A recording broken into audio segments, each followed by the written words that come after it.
বিকাশ থেকে লোন নেওয়ার জন্য প্রথমে বিকাশ অ্যাপটিতে লগ ইন করে নিব। এরপর এখানে দেখতে পাচ্ছেন লোন অপশন রয়েছে, এখান থেকে লোনে ক্লিক করব।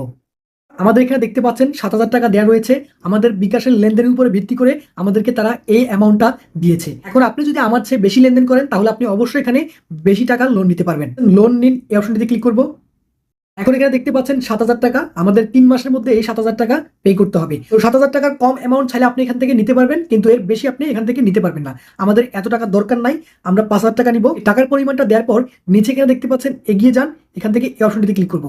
সো এখন এখানে দেখতে পাচ্ছেন 5,000 টাকা লোন নেওয়ার জন্য আমাদেরকে এখানে 29 টাকা সামথিং আমাদের ব্যাংক প্রসেসিং ফি কাটবে। সো 5,000 টাকা নেওয়ার জন্য আমাদের এখানে 4,970 টাকার মতো দিবে, আর বাকিটা ব্যাংক প্রসেসিংয়ে সার্চ করা হবে। আমরা এই টাকাটা যখন আবার পে করতে যাব বিকাশের মাধ্যমে এটা অটোমেটিক কেটে নেওয়া হবে।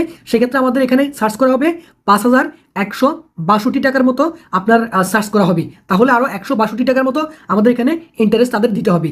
সো এই ইন্টারেস্টটা চাইলে আপনি 3 মাসের মধ্যে পে করতে পারবেন। আমাদের এখানে এপ্রিল দেখাচ্ছে, তারপর মে, তারপর জুন।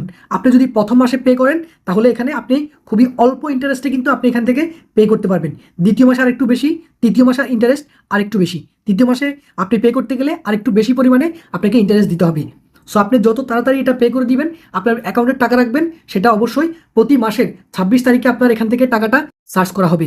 লোন নেওয়ার আগে কত টাকা সার্চ করবে, কত টাকা আপনাকে পরিশোধ করতে হবে, সম্পূর্ণ কিস্তি পরিশোধ প্ল্যান আপনি এখানে সবকিছু দেখে নেবেন। এরপরে এগিয়ে যান এই অপশনটিতে ক্লিক করব। দেখতে পাচ্ছেন সম্মতি দিন, এখান থেকে এই অপশনটিতে ক্লিক করব। এখন আমাদের বিকাশের পিন নাম্বার চাইবে। বিকাশের পিন নাম্বার দেওয়ার সাথে সাথে কিন্তু এই পরিমাণ টাকা আমাদের বিকাশ অ্যাকাউন্টে জমা হয়ে যাবে।